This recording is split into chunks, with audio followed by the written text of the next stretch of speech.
Religion आज के time पे हमारे देश का one of the most profitable businesses बन चुका है। अभी जरा ये वीडियो देखो, रोड पर एक पेड़ गिर गया था, किसी ने उसके ऊपर दो चार फूल चढ़ा दिए, किसी ने साइड में डोनेशन बॉक्स रख दिया, आने जाने वाले लोग उस पर डोनेशन देने लगे, वहां मत्था टेकने लगे, वहां प्रणाम करने लगे, और ये बात इस तरह फैल गई कि गांव के सारे लोग वहां आके वहां चंदा चढ़ाने लगे और धीरे धीरे लोग उस जगह को पूजने भी लगे। और ये कोई पहली बार नहीं हुआ। कुछ टाइम पहले यूपी के एक हनुमान टेम्पल में एक डॉग हनुमान जी के चारों तरफ चक्कर काट रहा था। ये नहीं कि उसको किसी अच्छे एनिमल डॉक्टर के पास ले जाने की बजाय वहां एक पंडित बैठ गया, दो चार सिक्के वहां चढ़ा दिए, और फिर धीरे धीरे लोग वहां आने लगे, उसको प्रणाम करने लगे, पूजने लगे, और उसको ऐसा मानने लगे कि जैसे ये सच में किसी भगवान के रूप में है।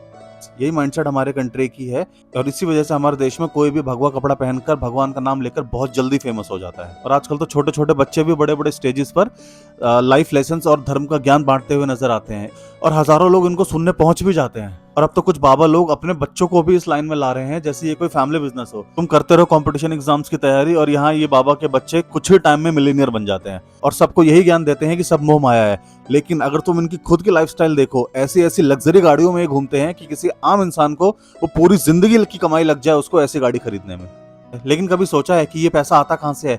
ये पैसा हम आम लोगों की जिंदगी भर की मेहनत की कमाई में से एक छोटा सा डोनेशन में दिया हुआ हिस्सा होता है, जो ये बाबा लोग अपनी लग्जरी और अपने ऐश और आराम पे उड़ा देते हैं। और अब बहुत लोग बोलेंगे कि ये लोग ही बेवकूफ होते हैं जो इन बाबा वगैरह के चक्कर में फंस जाते हैं। लेकिन असली सवाल तो ये है कि कोई भी इंसान क्यों ही जानबूझ के किसी बाबा के चक्कर में फंसेगा।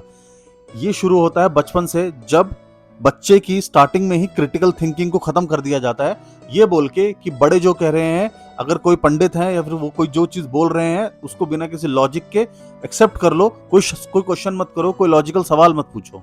ये विश्वास की बात है। और जब तुम वहां पे देखते हो कि हजारों की भीड़ लगी हुई है, तो तुम ये सोचते हो कि मैं ही क्यों जाके कोई क्वेश्चन पूछूं, और तुम भी उसी भीड़ चाल का हिस्सा बन जाते हो, और वहीं से फिर ब्लाइंड फॉलोइंग शुरू हो जाती है। और लास्ट में मैं बस यही चीज बोलना चाहूंगा कि अगर तुम्हें सच में हिंदू फिलॉसफी को समझना है ना, तो कई ऐसे ऐसे स्पिरिचुअल टीचर्स हैं ऑनलाइन जो लॉजिक के साथ हिंदू फिलॉसफी को एक्सप्लेन करते हैं।